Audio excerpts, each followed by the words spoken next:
Old Grandma was a trader. Old Grandma was a soul trader. She bent her knees at night and prayed. She prayed for people. She painted her prayers with her roses, the roses from her soul. The problem with Old Grandma is that could not tell the difference between the roses of a soul from the roses of her heart.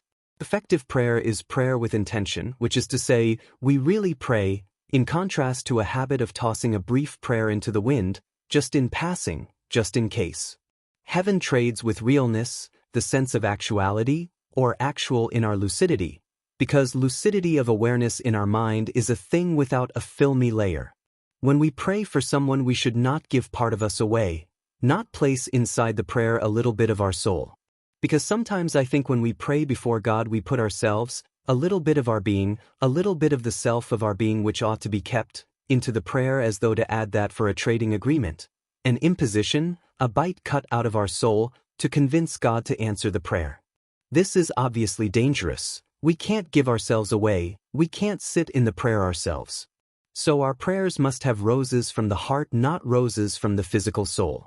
I say physical soul because in the dimensional worlds the soul of the human can physically, for the sake of the point, reach into the cosmos and other worlds, even the underworlds, by way of the bleeding tree of the soul, which is the bleeding veins of the injured soul.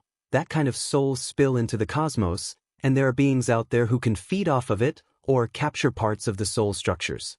God hears the prayer of a broken heart, but we cannot place our brokenness, as an insistence, into our prayer for others. In that trade we actually put a slice of the soul into the trade which we then move across the trading floor. When I was a child I believed a lie from a copper serpent. The lie is the vulture's claw. The vulture's claw teaches the mind that the inner core inside us is penetrable, breakable.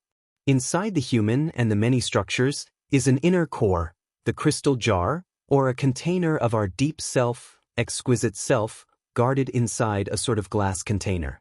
The vulture's claw teaches that self is able to break, that insults and offenses from others may penetrate. This is a lie, because we ourselves are the only one who can break the crystal jar. We break it when we believe it is breakable, and then it breaks, and the soul which clings to the mind of the brain then spills out into the bleeding tree outside of the container, and dark beings, and other people can have access to the bleeding tree of the soul. A locality change occurs. In a dream years back, the first time I saw my guardian angel, he appeared next to my bed, and said to me, "I am unbreakable just like you." So I have often wondered over the years about the peculiarity of these words. I wonder here whether people who have obsessive-compulsive disorder, or OCD, reveal in their irrational acts the rational desire to put back together the crystal jar, to defend the crystal jar, the inner core at all costs, to prevent the spillage of self into the dimensions.